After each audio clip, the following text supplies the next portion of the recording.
Hello दोस्तों, welcome to Full On study.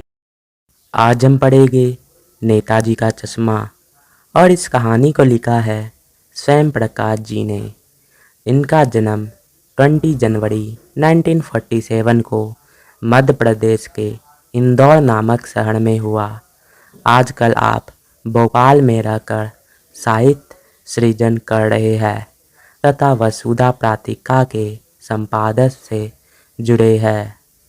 स्वयं प्रकाश जी एक उपन्यासकार तथा कहानीकार है।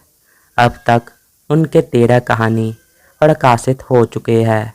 इनमें सूरज कब निकलेगा और आएंगे अच्छे दिन भी बहुचर्चित है। इनकी कहानी का अनुवाद रूसी भाषा में भी उपलब्ध है। इनकी कहानियों में वर्ग शोषण के विरुद्ध होती है। ईंधन तथा बीच में विनय इनके द्वारा लिखे गए प्रमुख उपन्यास है। अब हम चलते हैं चरित्र चित्रण की तरफ। हालदार साहब एक देशभक्त है और सच्चे देशभक्तों का आदर करते हैं। ड्राइंग मास्टर मोतीलाल जी ने बनाई गई नेताजी की संगमरमर की मूर्ति पर असली चश्मा देखकर वे उसकी सराहना करते हैं। वे पान वाले द्वारा कैप्टन का मजाक उड़ाए जाने पर अप्रसन्न होते हैं और सोचते हैं कि जहां देशभक्तों का आदर नहीं किया जाता, लोग किसी छोटे से लालच में देश और देशवासियों के हित के लिए तत्पर हो जाते हैं। उस देश का क्या होगा? उनके अनुसार छोटे से छोटा और बड़े से बड़ा आदमी, स्त्री और बच्चे सभी अपने अपने तरीके से देश के उत्थान के लिए योगदान दे सकते हैं और असल में इस देश का उत्थान होगा भी तभी। पान वाला एक काला, मोटा, खुशमिजाज व्यक्ति है। किसी के अच्छे काम का मूल्यांकन करने की योग्यता उसमें नहीं है। यह समान विचारों वाला आदमी है। कैप्टन एक बूढ़ा चश्मे बेचने वाला व्यक्ति है। वह अच्छी सोच रखने वाला देशभक्त है। अपाहिज होते हुए भी वह परिश्रम करके अपना जीवन निर्वाह करता है।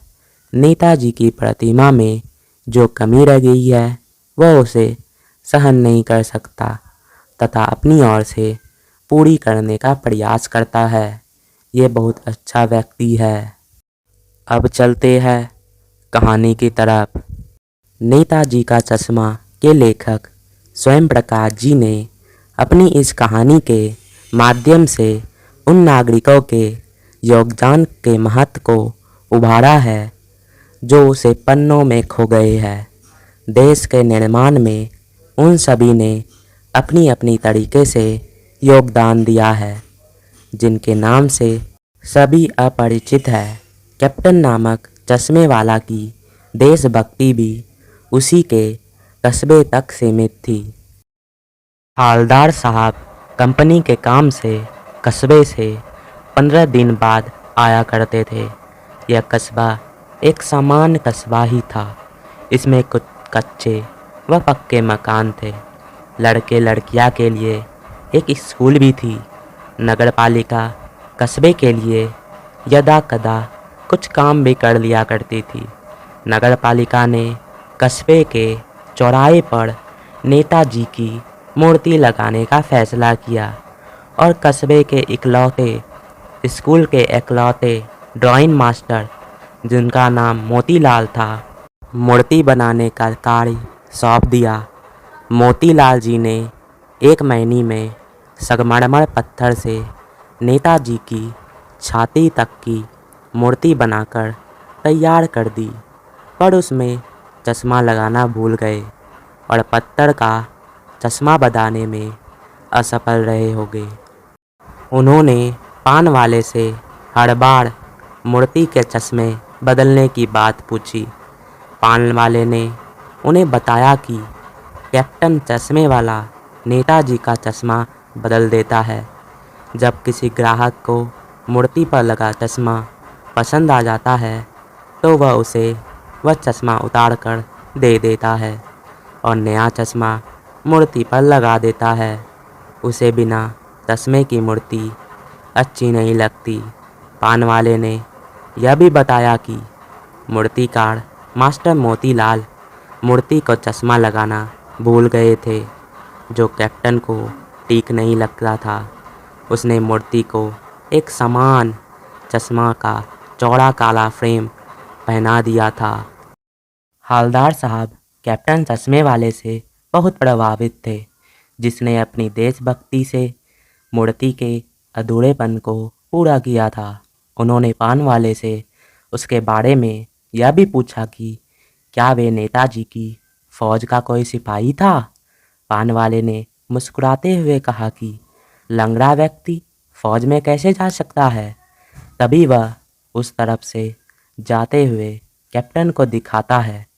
कैप्टन एक पतला दुबला सा बूढ़ा व्यक्ति था, जिसके पास एक बांस था और एक संदूक थी।